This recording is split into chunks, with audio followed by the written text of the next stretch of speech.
PIR के YouTube channel. BCom second year के subject public finance पढ़ रहे हैं हम लोग, 32 कोर्स हो गया हम लोग, ठीक है, पब्लिक रिवेन्यू पे, ठीक है स्टूडेंट्स। लास्ट क्लास में आप लोगों की डायरेक्ट टैक्सेस पर की थी, आज हम टॉपिक पढ़ेंगे इनडायरेक्ट टैक्सेस का, ठीक है, इनडायरेक्ट टैक्सेस के मीनिंग एंड टाइप्स, इंपॉर्टेंस वगैरह, ठीक है। पहले तो इनडायरेक्ट टैक्सेस होते क्या है बेटा? इनडायरेक्ट टैक्सेस वो होते हैं जो कस्टमर को सीधे पे नहीं करने पड़ते। कस्टमर को पता ही नहीं है आप लोग कितना पे कर रहे हैं। आप लोग कोई भी प्रोडक्ट परचेज करके लाते हैं, अगर आपने 5 रुपए का चिप्स का पैकेट भी परचेज करा है, उसके पीछे आपको तो ये पता है कि मैंने 5 रुपए के चिप्स परचेज करे हैं, है ना। लेकिन आपको ध्यान रखना किसी भी प्रोडक्ट का, जो भी आप पैक्ड प्रोडक्ट खरीद रहे हैं, उसके प्राइस के नीचे लिखा होता है इंक्लूसिव ऑफ ऑल टैक्सेस, लिखा होता है ना कितना टैक्स पता है आप लोगों को। उसमें 2 रुपीज के चिप्स आ रहे हैं, फ्री के आ रहे हैं, आप 2 का टैक्स पे कर रहे हैं, फ्री के टैक्स पे कर रहे हैं, कुछ नहीं पता आप लोगों को, ठीक है। तो ये सब ये वाले जो टैक्सेस होते हैं जिनमें आपको पता ही नहीं है, ठीक है, तो कौन से टैक्सेस होते हैं आपके? इनडायरेक्ट टैक्सेस होते हैं, ठीक है। देखिए चलिए, indirect tax is not directly levied on the tax payer. Tax payer पे डायरेक्टली नहीं लगाया जाता। जैसे इनकम टैक्स आपको पता है आपकी कितनी इनकम है, सीधा उस इनकम पे लगाया जाएगा, तो आप वो टैक्स पेयर इनकम होल्डर बन जाएगा, ठीक है। लेकिन कंज्यूमर अगर किसी चीज को कंज्यूम कर रहा है और वो टैक्स दे के आ रहा है तो नहीं पता, ठीक है। तो आप टैक्स पेयर नहीं है, टैक्स पेयर होता है जो गवर्नमेंट को टैक्स पे कर रहा है। तो क्या आप टैक्स पेयर है? नहीं, आप तो कंज्यूमर है, ठीक है।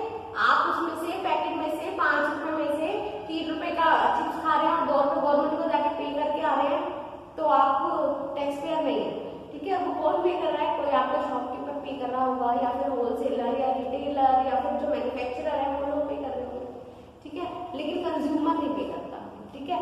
टैक्स पेयर जो होता है वो उस पर डायरेक्टली नहीं लगता टैक्स पेयर पे, ठीक है।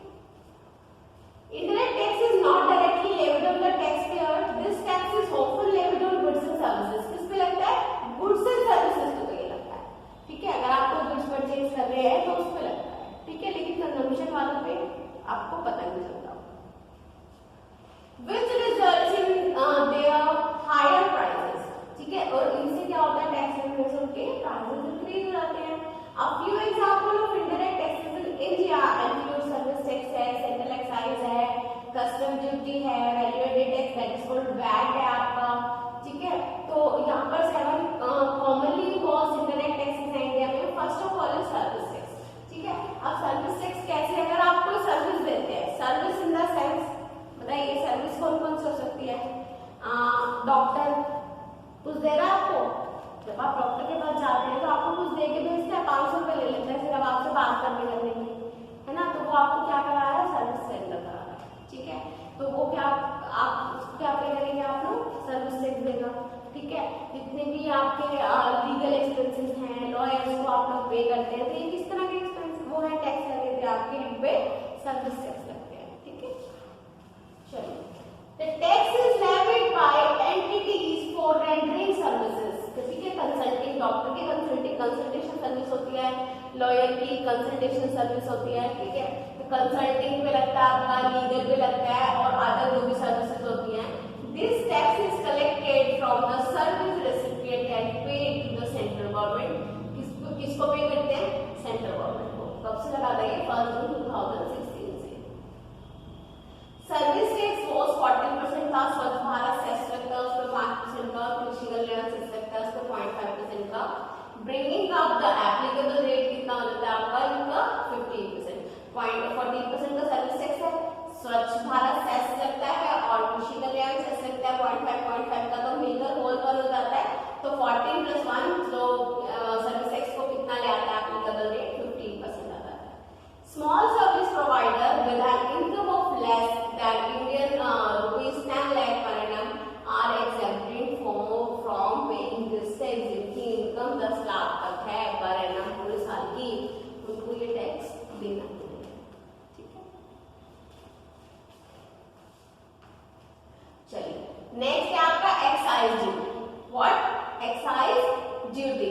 तो this duty is applicable on all goods that are manufactured in India। जितनी एक्साइज ड्यूटी किस पे लगती है? जितने भी गुड्स मैन्युफैक्चर्ड होते हैं, नॉट सोल्ड, मैन्युफैक्चरिंग पे लगता है ये, ठीक है।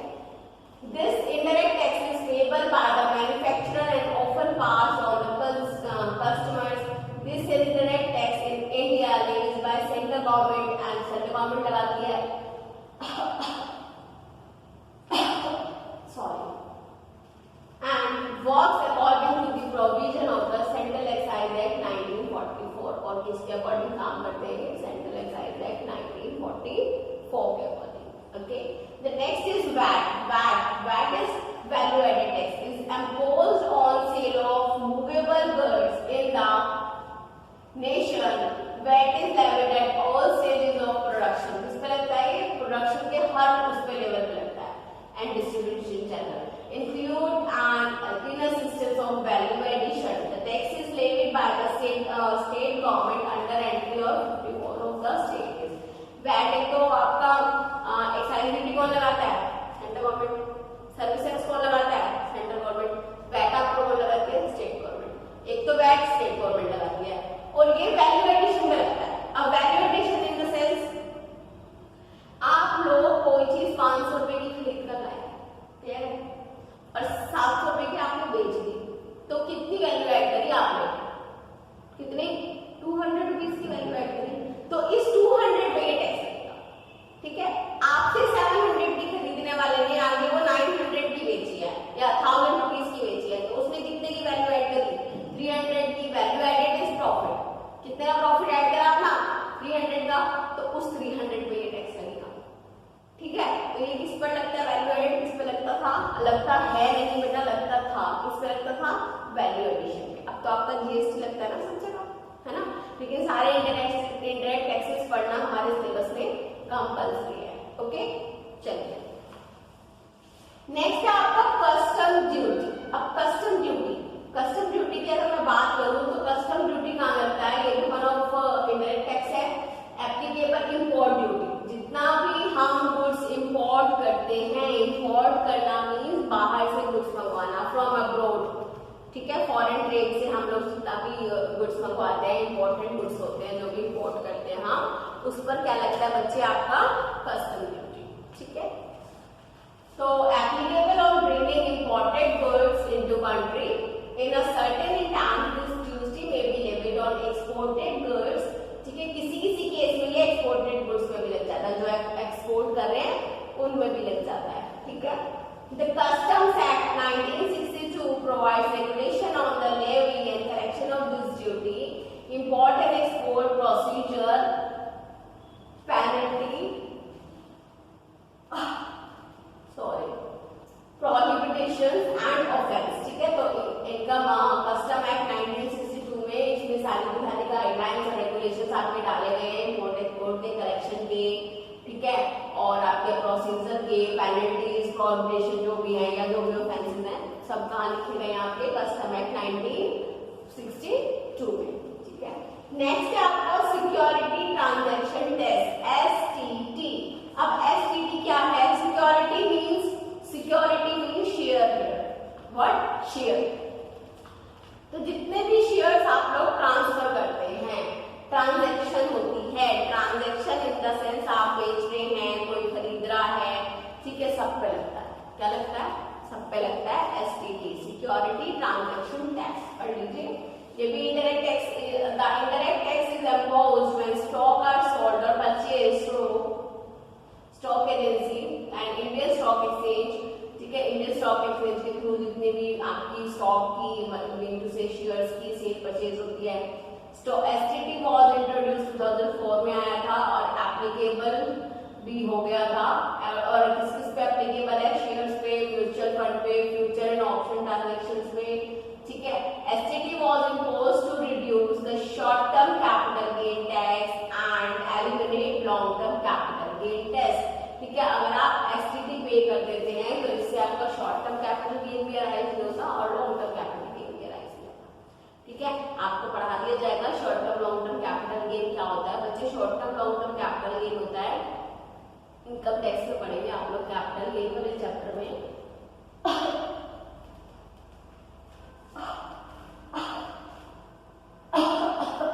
सॉरी, देखिए कैपिटल गेन क्या होता है? अगर आप एक एसेट खरीद रहे हैं,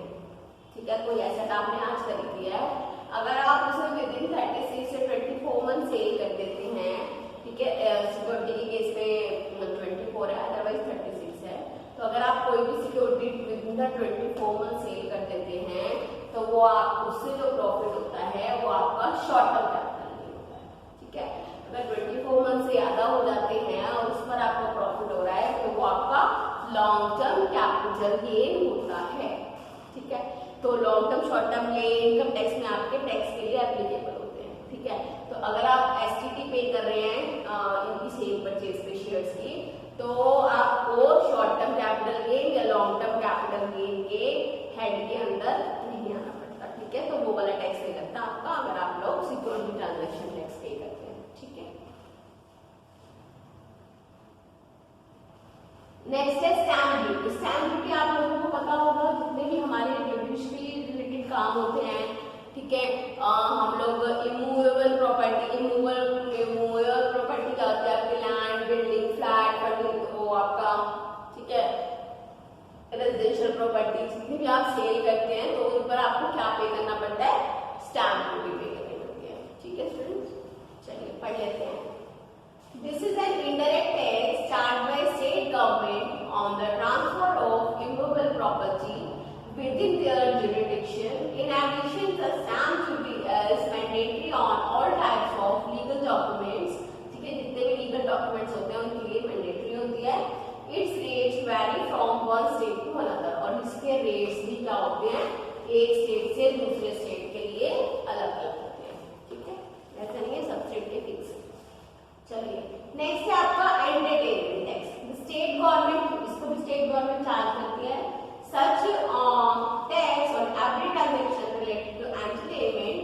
सम एग्जांपल्स आर, मूवी टिकट्स पे लगा होता है ये एंटरटेनमेंट टैक्स आपका, वीडियो गेम मार्केट्स जितने भी होते हैं आपका, स्टेज शो जो होते हैं, एग्जीबिशंस होते हैं, अम्यूजमेंट पार्क होते हैं, स्पोर्ट्स रिलेटेड एक्टिविटीज होती हैं, इन पे क्या लगा होता है बेटा आपका एंटरटेनमेंट टैक्स। नेक्स्ट क्या है, four benefits of indirect taxes as opposed to direct taxes. Direct taxes के अपोजिट इनडायरेक्ट के 4 बेनिफिट्स बता रहा आपको, ठीक है। फर्स्ट है contribution by the poor.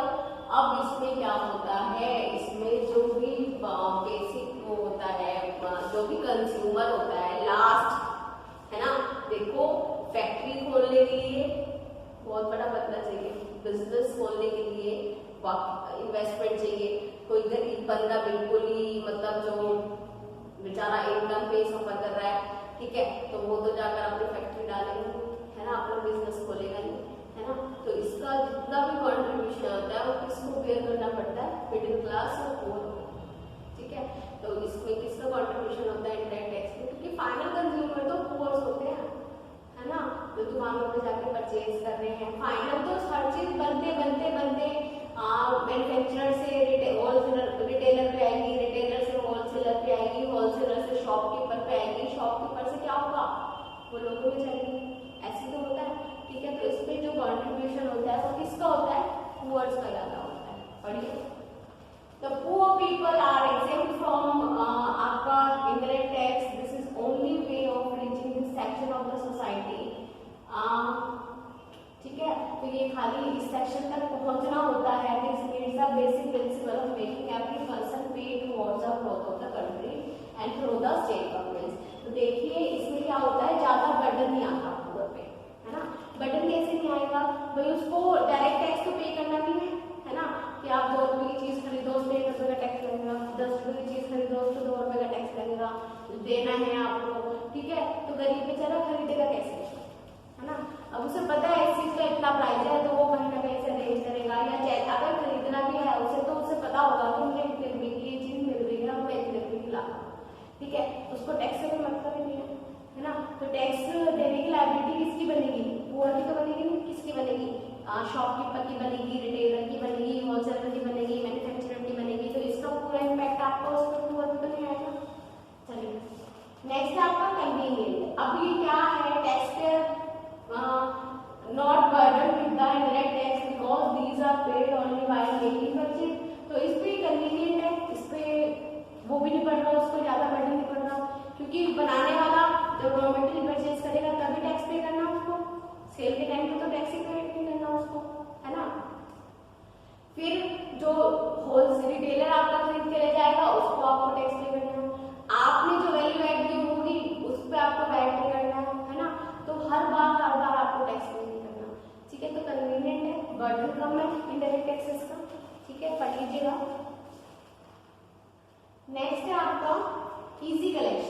Collection बहुत इजी है। The collection of all these taxes is automatically perform by during the selling and purchases. तो जितने भी कलेक्शन है सेल परचेज के टाइम पे कलेक्ट कर लिया जाता है, और सर्विसेज जो भी गुड्स एंड सर्विसेज में आप डील कर रहे हैं।